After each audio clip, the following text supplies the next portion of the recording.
आज हम पढ़ेंगे मिलिशियस प्रोसिक्यूशन के बारे में। क्या होता है जब किसी के ऊपर कोई झूठा केस करते हैं। बेसिकली क्या होता है कि आजकल लड़कियां जो है लड़कों पे झूठे केसेस लगा देती है, तो उसके बाद जो डैमेजेस के लिए अगर आप क्लेम करना चाहते हैं तो मिलिशियस प्रोसिक्यूशन में होता है। कि वैसे तो किसी भी केस के अंदर कर सकते हो, मैं तो जस्ट एग्जाम्पल बता रहा था मैं आपको। तो मिलिशियस प्रोसिक्यूशन कैसे ड्राफ्ट करते हैं, how to draft malicious prosecution, तो हम ये पढ़ेंगे इसके अंदर कि मतलब अगर आपको ड्राफ्ट करनी है, आप फाइल करना चाहते हैं मिलिशियस प्रोसिक्यूशन, तो आप कैसे इसको फाइल करेंगे। फाइल तो करना आसान है, मतलब कैसे ड्राफ्ट करेंगे आप इसको, तो हम इसमें इसके एक बार बताते हैं। तो आज हम करेंगे suit for recovery of damages for malicious prosecution, इसके बारे में पढ़ेंगे कि क्या होता है। तो इसको ड्राफ्ट करने के लिए सबसे पहले हेडिंग क्या डालते हैं। सबसे पहले ऊपर हम स्टार्ट करेंगे, सेम बोल्ड होना चाहिए, capital, in the court of senior civil जज, जहां आप फाइल कर रहे हैं उस कोर्ट का नाम XYZ, कहीं भी आप फाइल कर सकते हैं। तो हम यहाँ XYZ डाल देते हैं कोर्ट, और जहाँ वो कोर्ट होगा आप वो डाल सकते हैं एड्रेस। ठीक है, तो इसको एकदम मिड में लाना है। ठीक है, उसके बाद एक होता है सिविल सूट नंबर, तो हमें यहाँ पर लिखना पड़ेगा सिविल सूट नंबर। वो कोर्ट ही मेंशन करता है इसके अंदर, तो इसलिए हमें बस स्पेस छोड़ना पड़ता है विद द ईयर का जो वो रहेगा। अगर 2011 है, 2020 है, तो जो भी रहेगा तो वो फिल कर देंगे और इसको सेंटर में ले आएंगे।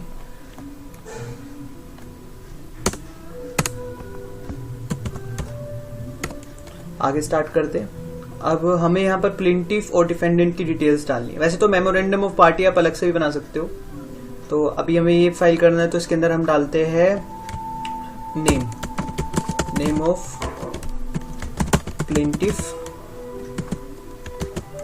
सन ऑफ, जो भी फादर का नाम रहेगा,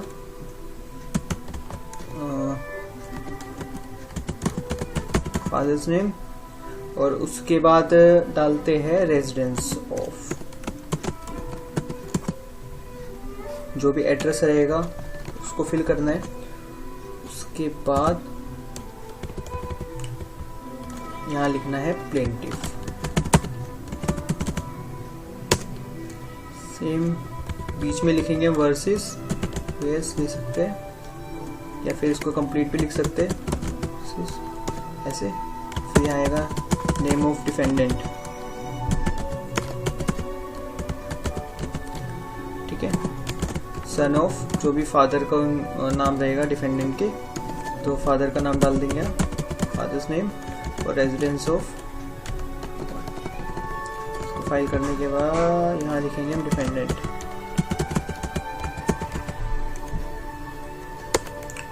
अब आता है मेन, यहाँ लिखेंगे कि क्या है ये subject, suit for damages for malicious prosecution, तो ये रहेगा हमारा बोल्ड में। उसके बाद हम इसको भी बीच में कर सकते हैं। जस्टिफिकेशन का ध्यान रखना, जस्टिफिकेशन जरूरी होती है, तो जस्टिफिकेशन भी अपने को करनी पड़ेगी। सो आगे करते हैं।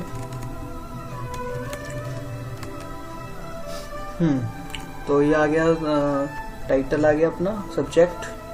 अब हमें यहाँ से स्टार्ट करना है, एक लाइन छोड़ के, रिस्पेक्ट,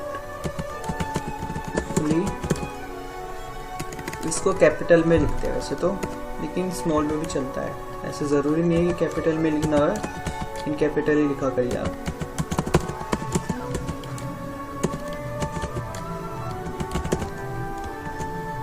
अब यहाँ से हो गया हमारा ड्राफ्टिंग मेन स्टार्ट। अब हमें सबसे पहले ये चीज़ बतानी है कि जो प्लेंटिफ है उसके बारे में थोड़ा बैकग्राउंड देना है। दैट द, मान लो हमारा जो प्लेंटिफ है वो कोई गवर्नमेंट एम्प्लॉई है, पब्लिक सर्वेंट है, तो हम उसकी डिटेल लिखते हैं कि ये उसके ऊपर कोई केस करा था, तो उसके ऊपर हम एक बनाते हैं respectable citizen and at the present serving as a section officer in, अब सेक्शन ऑफिसर जिस भी डिपार्टमेंट में होगा, XYZ डिपार्टमेंट, और जो भी गवर्नमेंट के अंदर होगा, मान लो कि गवर्नमेंट है कोई,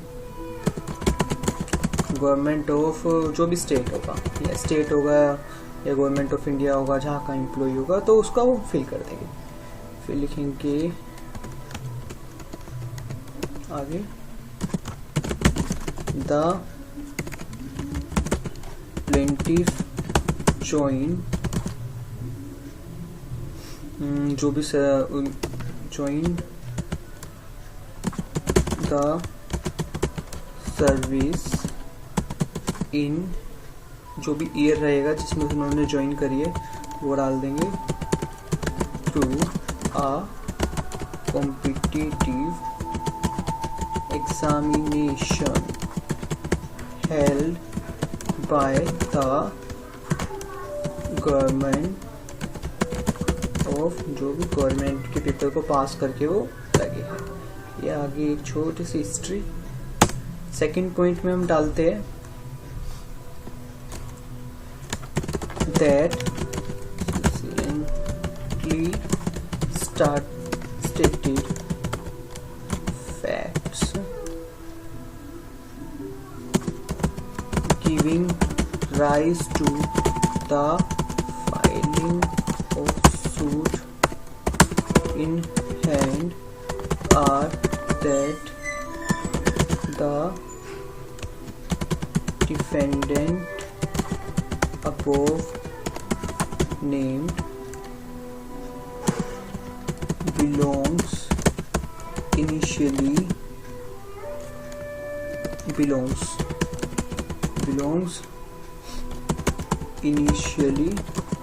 to the native village of the plaintiff and in connection with, अब हम यहाँ लिखते हैं कि जिन्होंने हमारे ऊपर केस फाइल किया था उनका जो था इंटेंशन बहुत रॉन्ग था, क्योंकि जो हमारे घर के पास में रहते थे, एक स्टोरी बना रहे हैं अभी हम इसमें कि जो गवर्नमेंट एम्प्लॉई है उनके ऊपर केस करा था झूठा किसी ने, और उन्होंने ये केस किया था कि उन्होंने मेरे से मांगी थी प्रॉपर्टी कि अपनी प्रॉपर्टी आप मेरे को दे दो या सेल कर दो, और मैंने नहीं करी, मैंने किसी और को कर दी, तो इसी वजह से उन्होंने चिढ़ के मतलब मेरे ऊपर झूठा केस एक फाइल किया है। तो उसके ऊपर अभी हम एक केस फाइल कर रहे हैं और उसमें हम एक एक्विटल हो चुके हैं, हम ऐसा एज्यूम करते हैं इस वाले केस के अंदर। तो उसके बिहाफ पे मैलिशियस प्रोसिक्यूशन, क्योंकि काफी सारे केसेस होते हैं, हर एक की सिचुएशन सब कुछ अलग होता है, तो उसके बिहाफ पे देखते हैं क्या होता है कैसे, ठीक है। तो अगर हम यहाँ बात करते हैं कि plaintiff and in connection with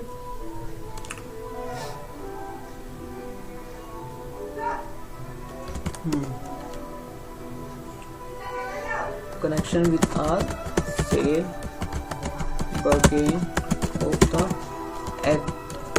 agree, ये डालते हैं agricultural land on,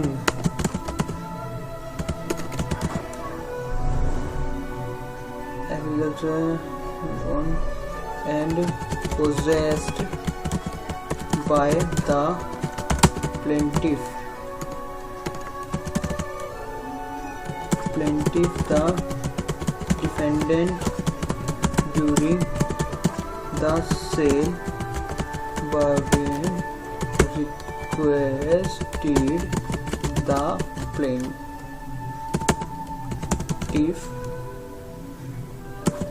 to sell the property to the defendant,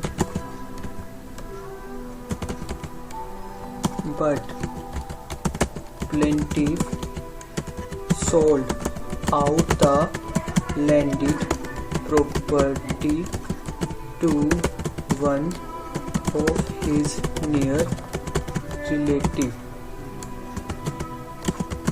and out of which the defendant harbored अब यहाँ डालते हैं against the plaintiff. Next point पे लिखते हैं that in order to satisfy his malicious designs, the defendant above named filed a false and baseless fabricated भी लिख सकते हैं इसको, baseless criminal complaint under section, मान लो कि इन्होंने हमारे ऊपर जो कंप्लेंट करी है वो झूठी करी है, जिस भी मतलब अंडर सेक्शन कुछ भी डाल सकते हैं, कुछ भी मतलब वो जो उन्होंने हमारे ऊपर केस फाइल किया होगा, ऐसा नहीं अपनी साइड से कुछ डालना है। तो जो भी केस जो भी सेक्शंस उन्होंने हमारे ऊपर लगाया है जिसके अंदर एक्विटल हो चुके हैं तो वो सेक्शंस यहाँ लिख देंगे ऑफ, या तो आई जिस भी उसका होगा, या तो आईपीसी हो सकता है, सीआरपीसी हो सकता है, काफ़ी सारे एक्ट्स होते हैं अलग अलग, तो उनमें से किसी का भी हो सकता है। तो उसमें इन द कोर्ट, जो कोर्ट ने बोला है वो लिखेंगे court of learning magistrate, metropolitan magistrate, जो भी मैजिस्ट्रेट रहेंगे फर्स्ट क्लास, जहाँ फाइल किया स्टेट, अब यहाँ पर हमें स्टेट का नाम डालना है कि जिस स्टेट में हमने फाइल किया है तो वो रहेगा, ठीक है। उसके आगे हम फाइल करेंगे, नेक्स्ट लाइन में आएगा that the court summon plaintiff from where he was bailed out. The proceedings in the court continued till December. मान लो कि उनको बेल मिली थी, प्रोसीडिंग्स स्टार्ट हुई थी, तो हमें वो डिटेल डालनी होगी, कुछ भी डेट डाल सकते हैं, मतलब जो प्रोसीडिंग्स इनकी रही होगी कोर्ट में व्हेन जब लर्निड जो कोर्ट था उसने ऑर्डर किया होगा एक्विटल के लिए, तो वो डेट डाल देंगे, मंथ भी डाल सकते हैं। तो इसका भी एक फॉर्मेट होता है, तो हम डेट फिर मंथ फिर ईयर इस फॉर्म में लिखते हैं, या फिर मंथ आगे आ जाता है, उसके बाद फिर आती है डेट और उसके बाद फिर ईयर कोमा, ठीक है। तो ऐसे भी लिख सकते हैं when the said learning court acquitted the plaintiff, a copy of the judgment dated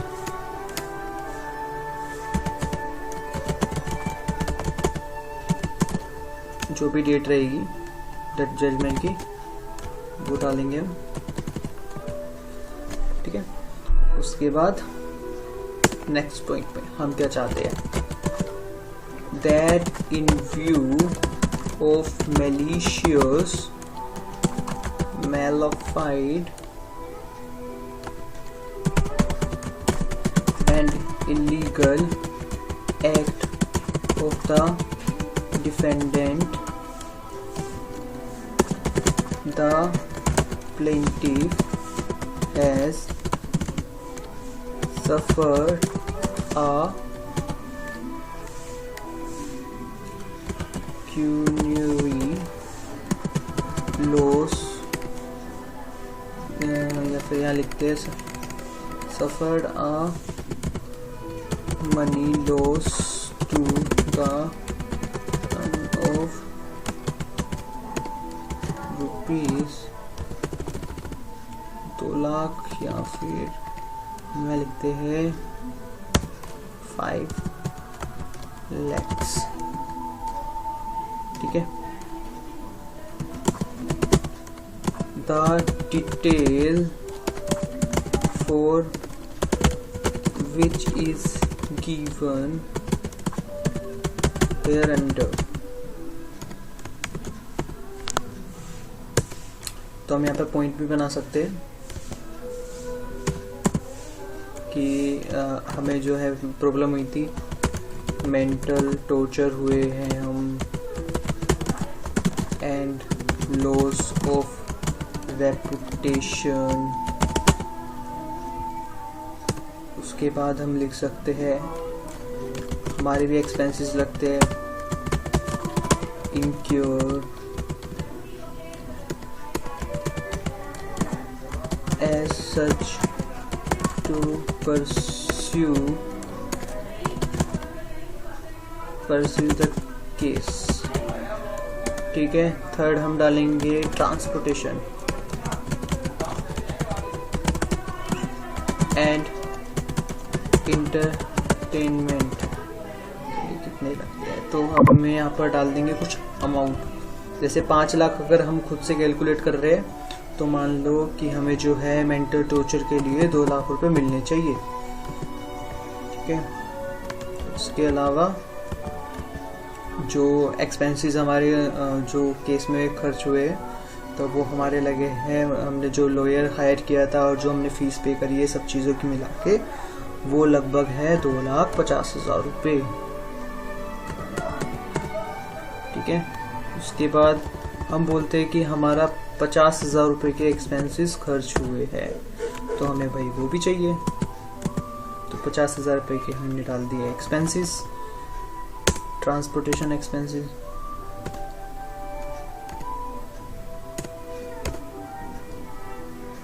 अब नेक्स्ट पॉइंट डालेंगे हम 6th,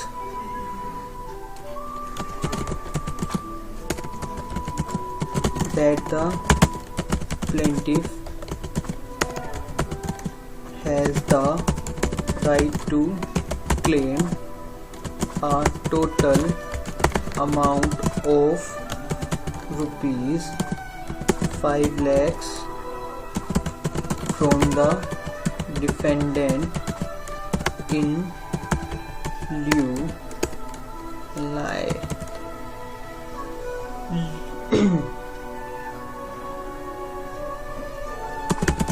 of the false, illegal and immoral act of the defendant above named। ठीक है, उसके बाद that the plaintiff send a registered notice to defendant requiring of him to make the payment of rupees 5 lakhs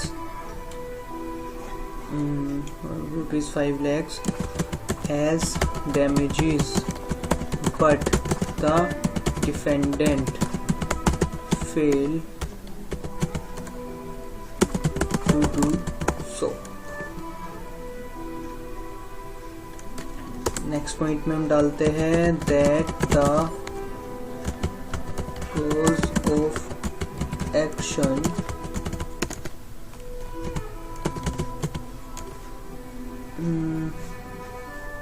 arose in favor of plaintiff against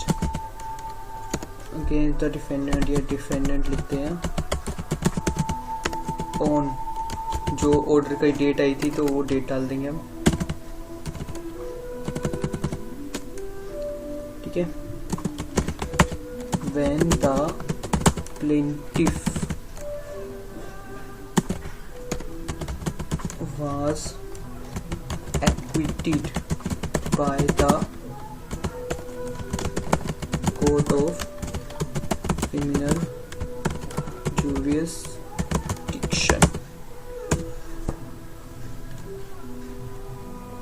इसके बाद 9th point और डालते हैं हम, एक last point, that the parties, और भी detail डाल सकते हैं अपने अकॉर्डिंग। अगर आपका केस कोई बड़ा है या अलग है कुछ, उसके अंदर आप फाइल कर रहे हैं मिलिशियस प्रोसिक्यूशन फॉर डैमेजेस, तो उसके लिए आपके केस के अंदर जो भी चीज रहेगी आपके फेवर में, आप उसको भी इसके अंदर मेंशन कर सकते हो। ठीक है, आगे डालते हैं दैट द पार्टीज। लेकिन ऐसा नहीं है कि आपके फेवर में ऑर्डर आया है तो आप उस ऑर्डर को पूरा का पूरा इसके अंदर डाल दे, ऐसा नहीं करना। तो एकदम लिमिटेड अच्छे से बनाना है इसको, तो ज्यादा चीजें भी नहीं होनी चाहिए और थोड़ा कम भी नहीं होना चाहिए। तो अभी हम बेसिकली ऐसा बना रहे हैं कि जिससे आप अपने फॉर्मेट में ऐड कर सकते हो, तो आपका अच्छा रहेगा। अगर आप खुद से ड्राफ्टिंग कर रहे हैं या पहली बार ड्राफ्टिंग कर रहे हैं, आपको मिलिशियस प्रोसिक्यूशन फाइल करना है, तो उसके लिए बेटर है that the parties decide at, जहाँ रहती है दिल्ली में, एमपी में, जहाँ भी, वो डालेंगे therefore this honorable या फिर इसको ऐसे लिख लेते हैं, honorable पूरा ही लिखते हैं इसको,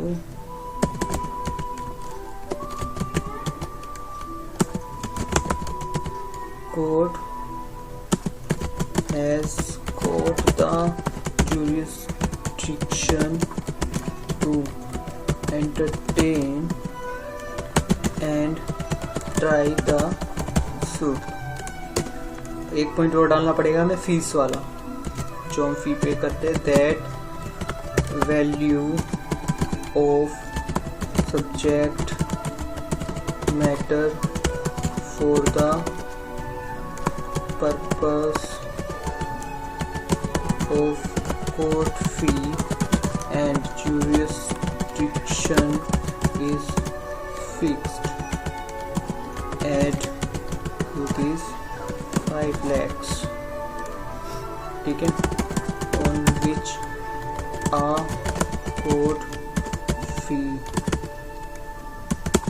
of rupees, जो हम कोर्ट फी पे करेंगे वो अमाउंट यहाँ डालेंगे, has been paid। ठीक है, उसके बाद आता है एक बीच में prayer.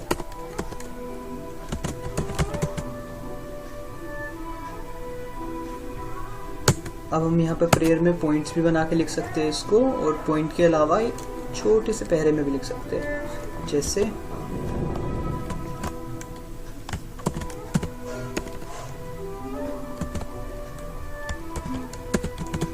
under the circumstances it is therefore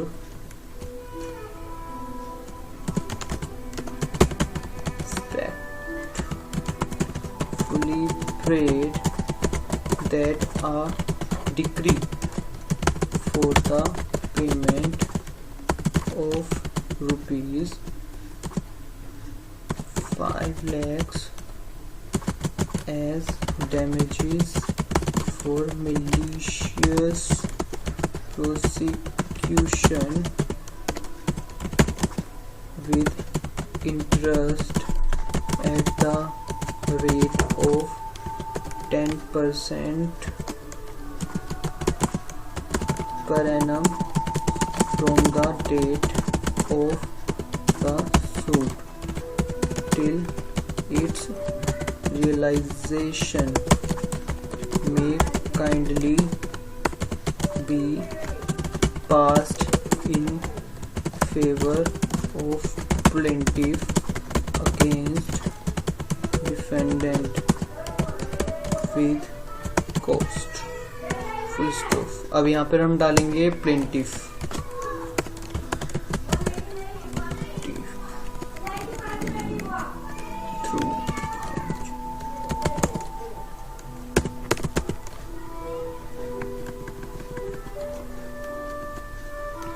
name of plaintiff आ जाएगा यहाँ पर।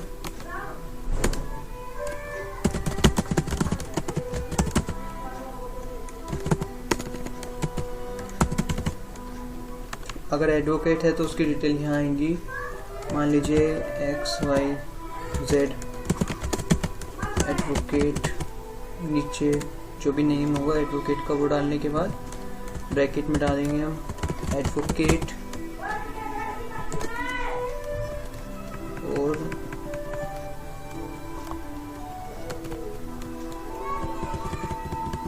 इसको यहाँ लेके आना है।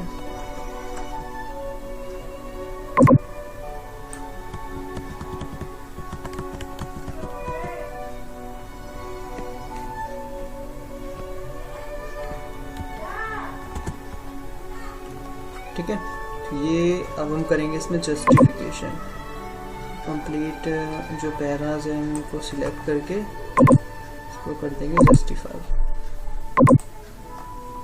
एक चीज़ और, इनकी जो स्पेस है वो भी हमें ठीक करना पड़ेगा, तो इसके लिए यहाँ जाएंगे 1.5।